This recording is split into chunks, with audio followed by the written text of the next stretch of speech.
ada pepatah ya, kita orang Indonesia tahu ada pepatah ini, tak kenal maka tak sayang ya. Tak kenal maka tak sayang. Saya nggak tahu tuh bahasa Manadonya apa tuh Pak Rene.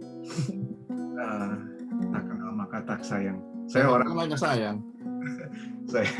Mama saya orang Manado tapi saya nggak bisa bahasa Manado. So anyway, saya percaya pengenalan kita akan Tuhan itu semakin hari semakin bertambah ya. Khususnya begitu besar kasih Tuhan sama kita semua. Dan juga satu lagi adalah pengenalan kita satu sama lain. Pengenalan kita satu sama lain itu sangat penting untuk bisa saling semakin bertambah gitu satu sama lain. Karena apa ya? Karena tak kenal maka tak sayang. Jadi saya salut ya sama Pak Rene, selalu mengajak untuk makan.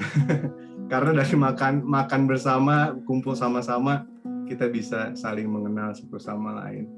Dan saya mengucap syukur juga, saya ketika datang ke Philadelphia disambut dengan baik sama para rekan-rekan hamba Tuhan yang begitu mau mengenal saya seperti apa. Dan dengan kesempatan ini, saya juga ingin mengenal Bapak-Bapak lebih jauh lagi. Saya belum pernah makan sama Pak Lukas, Pak Aven yang belum ya. Sama siapa lagi? Pak Os. Iya, Pak Lukas sudah ya, tapi makannya sama-sama ya. Banyakan. Pak Aven belum berarti. Pak Emmanuel udah pernah ya di gerejanya Pak Emmanuel. So tak kenal maka tak sayang. So kita tidak bisa sungguh-sungguh mencintai apa yang kita tidak kenal, benar nggak sih? Mungkin kita bisa mencintai ya gambaran, misalnya kalau kita mau mencintai Allah, kita bisa mencintai gambaran kita mengenai Allah. Atau mungkin kita juga bisa mencintai seseorang tapi sesuai dengan gambaran kita sendiri. Tapi pada hakikatnya, pada hakikatnya mungkin bukan seperti itu. Mungkin gambaran kita bukan salah, tapi mungkin belum sempurna sehingga kita belum bisa mengenal secara sempurna, sehingga mungkin kasih kita belum sempurna. Bahkan firman Tuhan ada pepatah juga bilang begini, beauty is in the eye of beholder ya. Kita hanya bisa melihat sesuai dengan mata kita melihat. Tapi sesungguhnya adalah Allah yang sejati atau pribadi orang sesungguhnya hanya bisa kita kenal hanya bisa kita ketahui dengan pengenalan. So pengenalan ini penting. Hubungan itu begitu penting, hubungan kita sama Tuhan dan hubungan kita sama sesama. Bahkan sangat radikal ketika Alkitab juga bilang kita kasih mengenal itu tidak terbatas hanya saudara-saudara seiman saja. Bahkan firman Tuhan bilang kasihilah musuhmu. Gitu. Kenapa sih seorang bisa jadi musuh begitu ya? Mungkin karena ada konflik yang tidak terselesaikan sehingga menimbulkan tembok pemisah, menimbulkan ada hubungan yang terputus, terhalang tembok. Nah, tembok pemisah ini bisa ada secara pribadi atau juga bisa secara kolektif atau bahkan kombinasi mungkin karena ada budaya berbeda, bahasa yang berbeda, suku dan lain, doktrin, kelompok agama, denominasi, bahkan generasi. Jadi tembok-tembok ini. Nah, Tuhan ingin tembok-tembok ini hancur ya. Tuhan ingin mendobrak tembok-tembok ini, mendobrak batas-batas ini sehingga Tuhan ingin kita saling mengerti satu sama lain. Selain sebagai gembala hamba Tuhan yang memimpin jemaat saya kecil, nggak banyak, cuman rata-rata ibadah total semua mungkin cuma 20 orang, 20 mungkin ada tamu beberapa. Tapi saya juga Tuhan kasih kesempatan untuk menulis di sebuah majalah rohani di sini. Di dalam tulisan saya yang terakhir saya mengutip ada seorang ahli DNA bilang begini, dalam penelitiannya DNA semua manusia ternyata berasal dari nenek moyang yang sama 10.000 tahun yang lalu, dibilang begitu. Manusia berdiaspora dan beradaptasi. Ada yang pergi ke utara, kulitnya jadi lebih putih. Ada yang tinggal tetap di Katulistiwa, kulitnya menjadi hitam begitu. Ada yang pindah ke daerah yang banyak mataharinya, sehingga bentuk matanya jadi berbeda karena ada sinar ultraviolet, sehingga adaptasi. Dan akhirnya waktu demi waktu berlalu, mereka terpisah satu sama lain, dan akhirnya teknologi transportasi semakin canggih dan mereka diketemukan lagi begitu sebenarnya.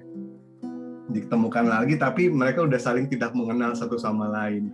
Mereka udah nggak tahu bahwasan dulu sebenarnya mereka berasal dari nenek moyang yang sama. Nah, dari sisi spiritual kita juga tahu ya, percaya peristiwa runtuhnya Menara Babel gitu dalam Alkitab.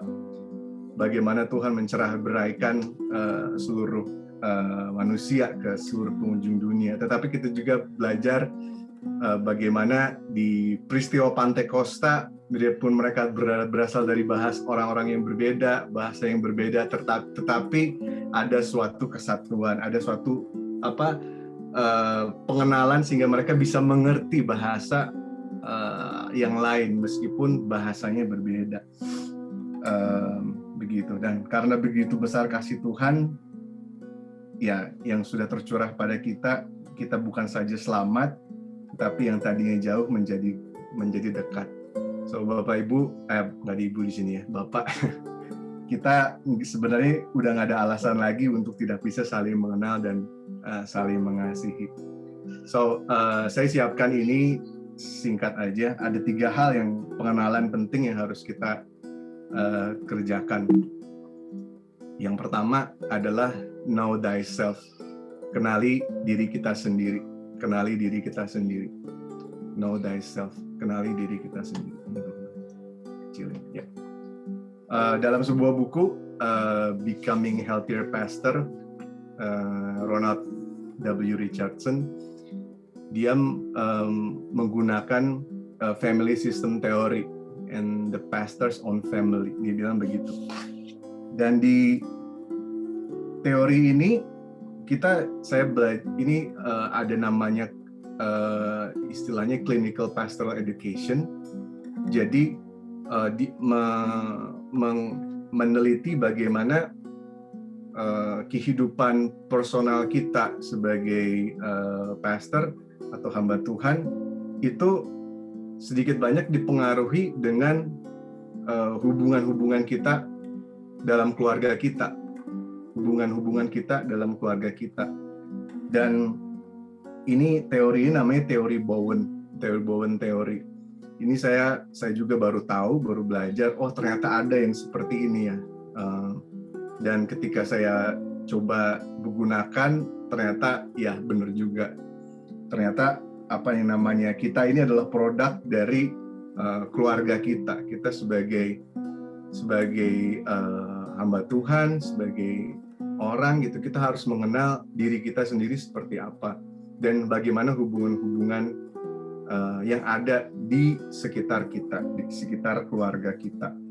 Nah, saya kasih ini di sini bisa dilihat hubungan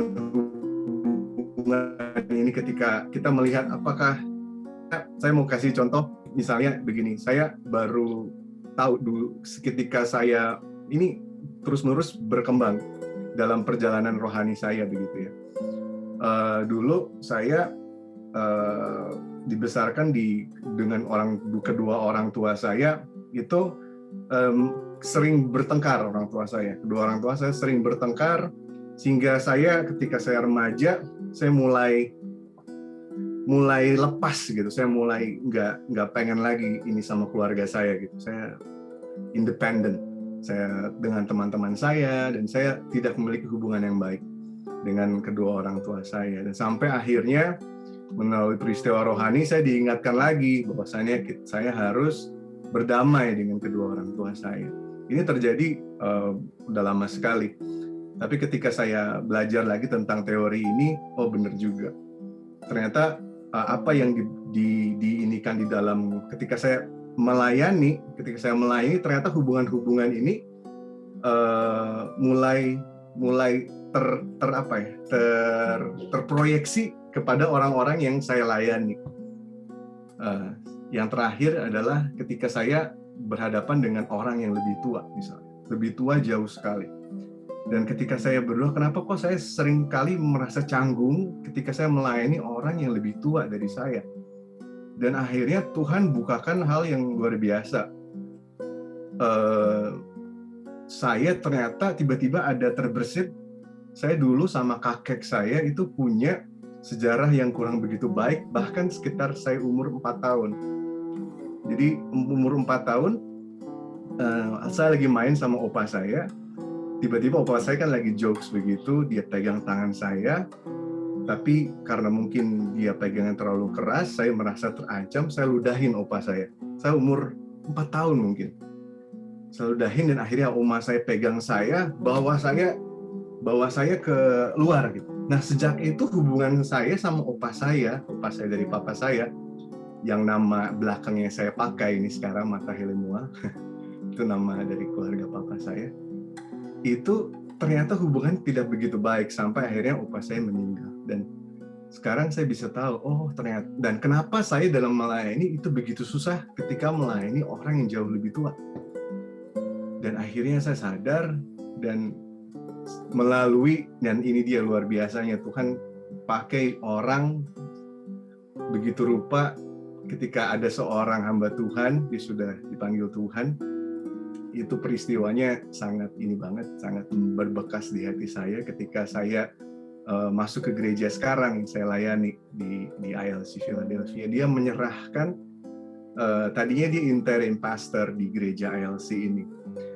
Dia menyerahkan dia menyerahkan pelayanannya dengan berupa simbolik itu kepada saya. Silakan Pak Hendy, ini sekarang gereja kamu yang layani.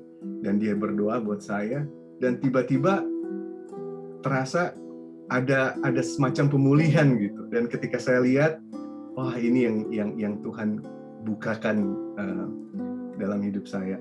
Nah, ini bicara mengenali diri kita dalam kita melayani. Pattern-pattern, pola-pola ternyata yang ada di dalam keluarga kita itu berpengaruh dengan apa yang ada dalam pelayanan kita. Itu pertama, know thyself.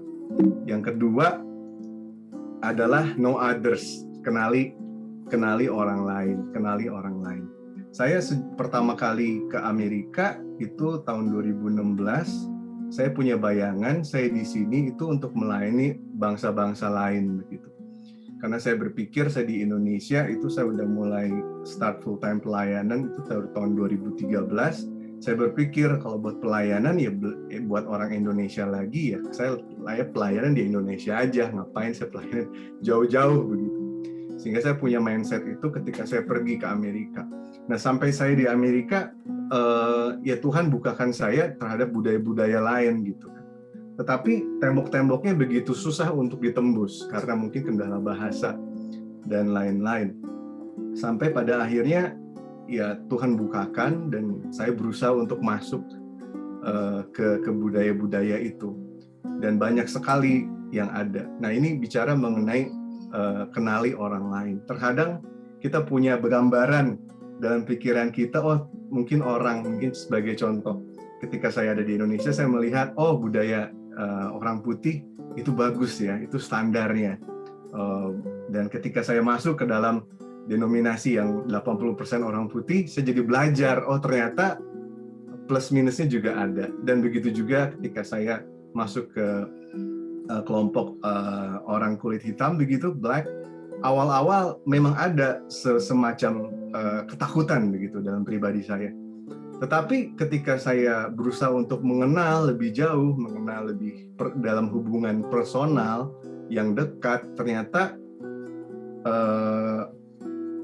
ada lebih banyak perbedaan daripada ada lebih banyak persamaan daripada perbedaan, dan banyak sekali yang ada. Dan saya bersyukur di pelayanan di Amerika karena di sini melting pot banyak sekali yang harus saya pelajari. So, know others, kenali orang lain. Dan yang terakhir adalah know our God through Jesus Christ. Know our God through Jesus Christ. Nah, saya senang ada gambar ini ya. Ini cerita mengenai ada 6 orang buta yang sedang menggambarkan seekor gajah begitu. Dan ada yang bilang gajah itu seperti tombak, ada yang bilang gajah itu seperti kipas, gajah itu seperti ular, seperti pohon begitu, seperti tembok, dan ada yang seperti tali begitu. Tapi pemahaman mereka tidak komplit kalau tidak digabung menjadi satu. Dan ini yang saya juga memiliki kerinduan adalah bagaimana gereja itu selain evangelis tapi juga ecumenical gitu. Jadi ada satu kesatuan antara gereja-gereja Kristus yang benar-benar bisa saling melengkapi pemahaman pemahaman kita sebagai mengikut Tuhan dan mencari tahu kebenaran melalui Tuhan Yesus Kristus itu seperti apa. Saya dibesarkan sama kedua orang tua saya secara Katolik. Saya sekolah di sekolah Katolik, besar secara Katolik, sampai akhirnya saya masuk kuliah. Saya mulai masuk ke karena mungkin hubungan ya, saya pacaran sama pacar saya itu orang Kristen Protestan, tapi dia gerejanya di gereja Evangelic Reform. Saat itu sebagai orang Katolik, kalau pindah ke gereja orang bukan Katolik tuh kayaknya berdosa banget. Tapi saya saat itu berdoa, ya udah saya mau belajar deh, itu demi hubungan begitu kan. Akhirnya saya masuk, saya kaget sekali begitu khotbahnya sangat berapi-api, lagunya begitu semangat. Saya jadi diberkati jadinya, malah saya jadi semangat. Saya belajar di situ, dan akhirnya singkat cerita hubungannya tidak berjalan baik. Akhirnya sebelum itu akhirnya kita sepakat untuk menikah gitu. Saya menikah. Akhirnya kita mau menikah di gereja mana nih? Nggak mungkin di gereja Katolik ya, nggak mungkin juga di gereja kamu gitu ya. Udah gimana kalau kita cari gereja? Nah kebetulan mantan saya waktu itu dia punya gereja sel gitu, gereja kayak komsel gitu di kampusnya di Bandung. Akhirnya kita coba ke komsel. Saya masuk ke sana, kaget tiba-tiba, wah kok ini dari awal udah sempat diperingati sama teman saya ini, mantan saya ini. Tapi kamu jangan kaget nanti kalau tiba-tiba ada yang bahasa roh. Apa itu bahasa roh? Saya nggak tahu. Dia udah takut aja. Nah, akhirnya ya udah nggak apa-apa. Saya kan mau belajar. Jadi saya masuk ke persekutuan itu dan tiba-tiba ada damai gitu. Tiba-tiba hati saya mereka bahasa roh, saya kan nggak tahu ya apa itu gitu kan. Tapi ya saya ngikut aja, saya berdoa aja sampai akhirnya singkat kata ya hubungannya saya tidak berhasil. Saya diem di gereja itu sampai mulai pelayanan di gereja itu, sampai akhirnya jadi pekerja di situ, sampai akhirnya full time, dan sampai akhirnya diutus gereja itu ke Amerika begitu. So perjalanannya begitu panjang, dan sampai sini saya berada di dalam denominasi Anabaptis. Wah, saya jadi belajar lagi mengenai Anabaptis itu seperti apa, dan begitu Tuhan bukakan banyak hal yang tadinya saya nggak tahu gitu, sampai akhirnya Tuhan, oh ini ternyata seperti ini, yang melihat dari sudut pandang yang berbeda. Nah, ya dari situ, dan saya percaya ini ke depannya bakal lagi ada banyak-banyak yang Tuhan akan bukakan kepada saya, baik dalam pengenalan terhadap diri saya sendiri pribadi maupun pengenalan terhadap orang lain, dan yang terakhir ada pengenalan saya terhadap Tuhan Yesus. Nah, saya sekarang stop sharing karena saya ada 3 pertanyaan yang saya harap kini grupnya kan tidak begitu banyak. Boleh nggak saya kasih 3 pertanyaan dan kita saling share satu sama lain sehingga saya bisa dengar cerita-cerita dari Bapak Ibu Saudara.